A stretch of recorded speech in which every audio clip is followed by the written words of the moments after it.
Héloïse Jean-David, bonjour. Nous sommes au Centre historique de la Résistance et de la Déportation à Lyon, un lieu chargé d'histoire pour une exposition autour d'une femme extraordinaire qui est Madeleine Riffaut. Comment s'est montée l'exposition, Héloïse? Donc on a créé des panneaux qui résument la vie de Madeleine, si tant est que ce soit possible. On montre des archives de Madeleine, des dessins de Dominique Bertheil. Il y a des objets prêtés par les différents musées de la Résistance de la région parisienne et des objets prêtés par Madeleine elle-même pour la première fois.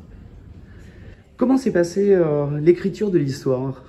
Il faut aller d'abord rencontrer Madeleine. Donc c'est ce que j'ai eu la chance de pouvoir faire après l'avoir vue dans un documentaire à la télévision. Elle a accepté que je vienne la voir. On a travaillé, je l'ai écoutée longtemps. J'ai enregistré des choses, mais j'ai surtout enregistré dans mon cerveau. Et puis au bout d'un moment, on est passé à l'écriture. J'ai commencé à écrire des pages de bande dessinée, des résumés. Je lui ai tout lu, elle m'a tout commenté. On a trouvé un ordre. Et puis on a commencé à chercher un dessinateur, donc Dominique Bertheil. C'est absolument lui qu'on voulait. Et puis une fois qu'on a eu tout ça, on est allé à la recherche d'un éditeur. On en a trouvé un, c'est Dupuis, et voilà. Alors, pour ce premier tome, c'est déjà 6 ans de travail, c'est ça? C'est là maintenant, ça fait 5 ans et demi, mais l'album il est sorti 4 ans et demi après ma rencontre avec Madeleine, quelque chose comme ça. Et donc tu enregistres tout quand tu es avec elle? On ne travaille pas que sur le premier tome, on a travaillé sur tous les tomes en même temps et on continue aujourd'hui. Madeleine elle a une manière de raconter très organique, donc par exemple là, hier et avant-hier on a parlé du Vietnam principalement. Elle me raconte plein de détails, des choses que je dois remettre, des détails que je dois rajouter à ce que j'ai dans la tête déjà. C'est enregistré, mais c'est vrai qu'on a tellement d'heures et d'heures que c'est difficile de tout réécouter. Donc il faut qu'on fasse confiance à notre cerveau. Alors ça n'a pas été facile au départ parce que la bande dessinée c'est pour les enfants. Oui c'est ça, elle ne se rendait pas compte que ça pouvait continuer son témoignage que Raymond Braque lui avait demandé de faire sur l'insurrection parisienne.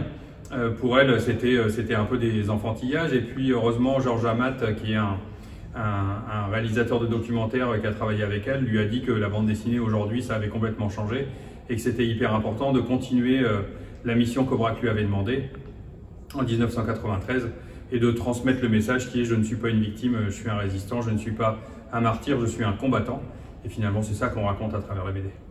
Alors, l'exposition peut aussi servir à faire découvrir aux plus jeunes la vie de cette femme extraordinaire. Est-ce qu'il est prévu qu'elle tourne dans des CDI, des établissements scolaires? Oui, c'est prévu, elle tourne déjà. On a plusieurs versions de l'exposition, une version plus condensée. Là, ici à Lyon, c'est la première fois qu'elle est si longue puisqu'on a rajouté des panneaux sur le Vietnam, exprès pour ce musée. Mais oui, c'est tout à fait possible de la prêter à des médiathèques, des CDI, partout.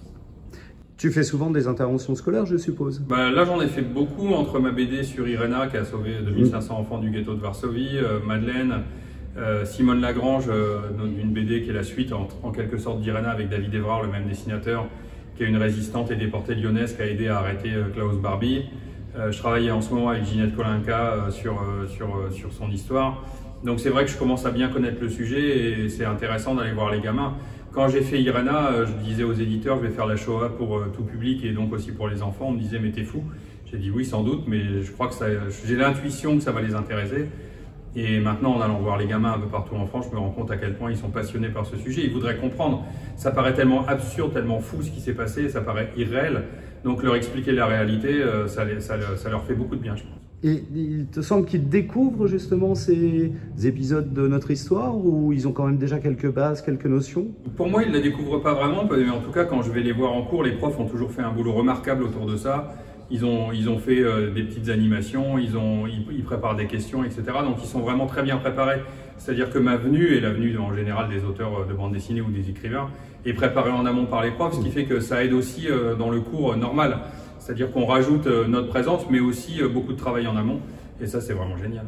Alors, on peut voir dans l'exposition des storyboards de Dominique Bertheil, c'est assez surprenant la façon dont il travaille sur ces storyboards. C'est vraiment des petites vignettes. Mais il dessine tout petit. Je pense qu'en vieillissant, il va devoir dessiner un peu plus grand à cause des lunettes. Mais pour l'instant, il peut encore le faire. Donc, ouais, c'est assez fabuleux de voir ces tout petits storyboards comme ça. Et puis après, les pages qui finalement sont agrandies, mais pas tellement. Et surtout, on voit la différence, comment il rajoute de l'espace dans tout ça et tout. C'est magnifique. Et puis ces bleus qui posent dessus, c'est comme un chef opérateur de cinéma des années 30. C'est assez magnifique. Et les petits portraits qu'il dessine dans la marge, ça, c'est des choses qu'il rajoute quand il a Madeleine au téléphone. Il lui demande de lui décrire tel ou tel personnage et il dessine en live avec Madeleine au bout du fil. Ouais, il y a un travail graphique qui est remarquable. Ouais, c'est magique. Est-ce que tu as le temps Jean-David, de travailler sur d'autres choses, parce que ça doit être très prenant quand même. Ouais, j'ai le temps, mais il ne faut pas que je le dise à Madeleine, parce qu'elle veut tellement qu'on travaille qu'elle dit « Oh, t'étais encore en train de faire autre chose !» Donc bon, ça va. Comme j'ai fait l'album Magnum Génération sur Capa, Guerre d'Ataro, qui lui ont finalement éveillé la conscience politique en prenant des photos de la guerre d'Espagne, en faisant comprendre qu'il allait falloir lutter contre les nazis. Celui-là, elle l'a accepté assez facilement, elle était contente qu'on ait le prix France Info, etc. Mais en général, j'essaye d'éviter de lui en parler, je travaille en secret sur les autres projets. Alors, il y a eu aussi le prix Goscinny l'an dernier, ça c'était assez formidable. Bah ouais, pour Madeleine Résistante, c'est fou, on a eu plein de prix en fait pour cette BD, c'est assez génial. Moi je suis assez content, non pas tant pour les prix, même si ça fait plaisir, mais surtout pour le fait que Madeleine se rende compte qu'on ne l'a pas bidonné.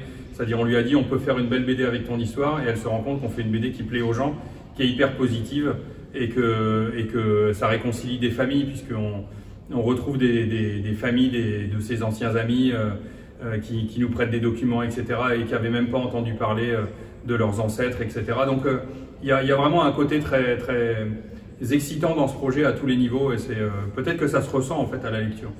Héloïse, finalement, elle continue à être toujours aussi résistante à 99 ans? Toujours, et c'est son message, ce que Jean-David disait, je ne suis pas une victime, je suis un combattant. Elle dit que ça peut s'appliquer à la vie quotidienne. Si quelqu'un est malade, s'il est triste parce qu'il est malade, s'il pense que sa vie est foutue, non. Si la personne se dit « je suis pas une victime, je suis un combattant ou je suis un résistant », ça va l'aider. Et elle dit c'est comme ça que dans les camps, les gens ont tenu, c'est comme ça que nous, résistants, on tenait. Et c'est applicable à tout un tas de cas de figure qu'on peut connaître même aujourd'hui. Prochain album? Le 25 août 2000, j'allais dire 1943, 2023, 79 ans de la libération de Paris, et tome 3 le 23 août 2024 pour les 80 ans de la libération de Paris, et surtout il sort le jour même des 100 ans de Madeleine, ce qui est extraordinaire. Extraordinaire. Merci beaucoup à vous deux et à bientôt. Merci, au revoir. Au revoir, merci.